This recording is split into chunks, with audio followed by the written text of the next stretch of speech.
Moulin Soufflet est acteur première transformation, donc on doit à la fois répondre aux attentes des consommateurs sur une réassurance sur l'origine de la matière première par exemple, mais on doit aussi prendre en compte les attentes de nos clients farines sur la notion de sécurisation des approvisionnements. Pour répondre à toutes ces attentes, chez Moulin Soufflet, on a fait le choix de développer de manière massive les filières tracées. En 2010, c'est plus de 60% des blés qui sont achetés chez Moulin Soufflet en filière tracée.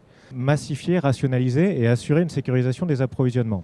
C'est la raison pour laquelle, en 2017, on a lancé la démarche filière responsable Moulin Soufflet. Aujourd'hui, cette filière responsable, c'est plus de 300 000 tonnes de blé qui sont produits chaque année pour les moulins Soufflet. Tous les moulins en France produisent de la filière responsable. C'est plus de 3500 agriculteurs et dont Soufflet Agriculture qui est notre principal fournisseur dans cette démarche.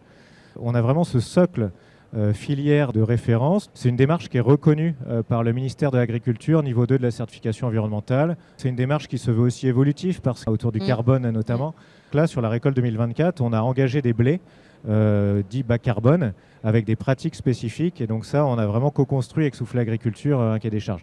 Le consommateur attend d'abord d'avoir une bière de qualité. Ça veut dire travailler avec les agriculteurs sur un socle agronomique.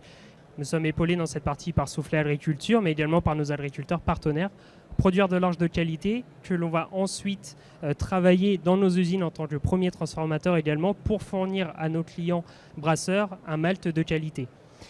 Ensuite, les attentes au niveau des consommateurs vont se situer autour de la durabilité, vis-à-vis de l'environnement, vis-à-vis de la biodiversité, de l'eau, mais également du carbone.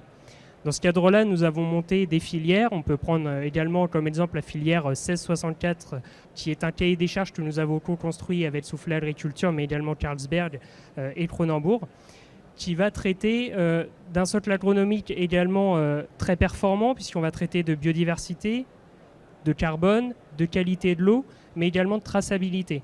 Aujourd'hui, c'est plus de 120 000 tonnes d'orge que l'on travaille sous ce cahier des charges. La force de cette filière, finalement, c'est la traçabilité et ça permet de réconcilier potentiellement le consommateur avec notre production.